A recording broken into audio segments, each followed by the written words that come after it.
Let me introduce Willard Michlin, I'm sorry. And his speech title is Delegation. Delegation, Willard Michlin.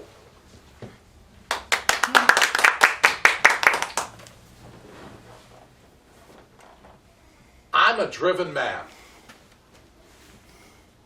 I'm driven by the desire for happiness.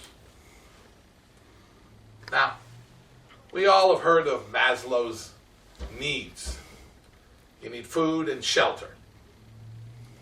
But really the thing that drives us, most people, is to survive.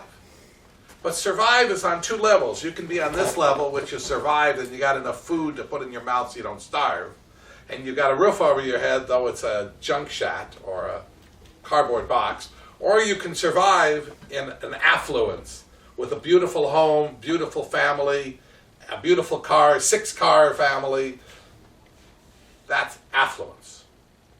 But the second drive is to be happy. People will often say to me, well, it's better to be poor and healthy than rich and healthy. Well, that's true, but we're not discussing that because it's better to be rich and it's better to be healthy and it's better to be happy. So the second thing beyond survive is to be happy. Now, what is being happy? Happy, believe it or not, according to L. Ron Hubbard, who came up with the best definition I've ever been able to find, says that it's working towards a goal. It's a game. Working towards a goal. There's barriers, there's rules, there's opponents, there's ditches at the end that you can fall into, and you move towards the goal, like a football game or a basketball game, and this is the game of life. And when you reach the goal, you've won the game.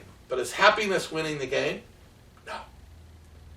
Happiness is working towards winning the game. Because when you win the game, you celebrate for an hour, and then you go on to the next game. So, happiness is moving towards your goal. Now, Toastmasters is a game, and moving towards our goal is part of it. But what I wanted to talk to you about is how can we squeeze more happiness out of our life? Because normally when you think of happiness, it's what I can accomplish in my life. But I'm a greedy man. I want to get all the happiness I can get for me, and I want all the happiness I can get for you. Or you can get for you too. And I thought about it. I says, well, in business, if I win at business, if my company goes up and makes more money, or if you own a company and a stock in a company, you're running the company. If the stockholders make more money, the company gets bigger. It doesn't matter. It's your company and your happiness. So anything that you're connected to, you get happy. So if you're an employee in a company and the employees make a good job and build a nice company, the owner wins, the employees win. They delegated the happiness. So I said, well, that's interesting. We all know in the business world, we delegate things to other people. We never thought about it delegating happiness, but you are delegating happiness because they're delegating happiness to you by accomplishing your goals for you. Now, I want to take that another step. What about in your personal life? Can you delegate your goals and get back the memories? Now, that's the feedback for the goals. You get a goal. When you accomplish the goal, you now have a memory. And your memory is what differentiates you from the animals. The animals are today. Today, I'm hungry, I'm tired, I'm cold. But man thinks about the past, and he lives off his memories and enjoys his memories. And at the end of his life, he looks back at his life and his memories. Well, what is the number one memory that most people have?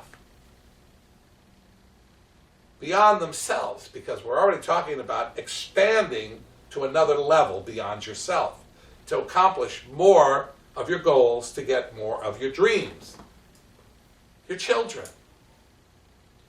Now, when your children accomplish a goal, do you have the same memories as if you would have done it yourself? I think so. And it tries to grandchildren. I listen to parents talk about their children's goals and their children's successes, which become their dreams, as if they accomplished it.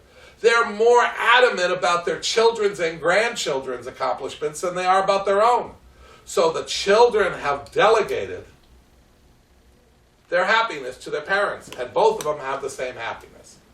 So you can now get more than your own goals accomplished, so you can have those dreams by your children and your grandchildren. Well, this people can relate to. You can say, yeah, okay, that's true. That's true. My children accomplish a goal, win a game, and I get nachas. That's the Yiddish word for pleasure, by the way. There's no word like nachas in the English language. So then I said, well, can I go to another dynamic?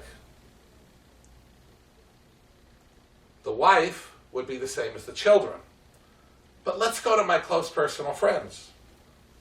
Now, Roberta Perry is now an international director of Toastmasters. And she got there because a group of the Renaissance Speakers Toastmasters members worked with her. And they worked just as hard as she did to make her an international director. Do they have the same pleasures and goals and successes that she did? I think so. She has to go give the speeches, but they get the same level of pleasure as she does, so they're going to have the memory. Then I started looking at it a little more, and I says, well, my goal has been to beat Lance Miller, who's an international speech contest winner in 2005. My goal is to beat Lance Miller in a speech. That's the goal. Now, Lance says, and I told him I have to do that before I die. And Lance has announced publicly that I will never beat him in a speech contest because he doesn't want me to die.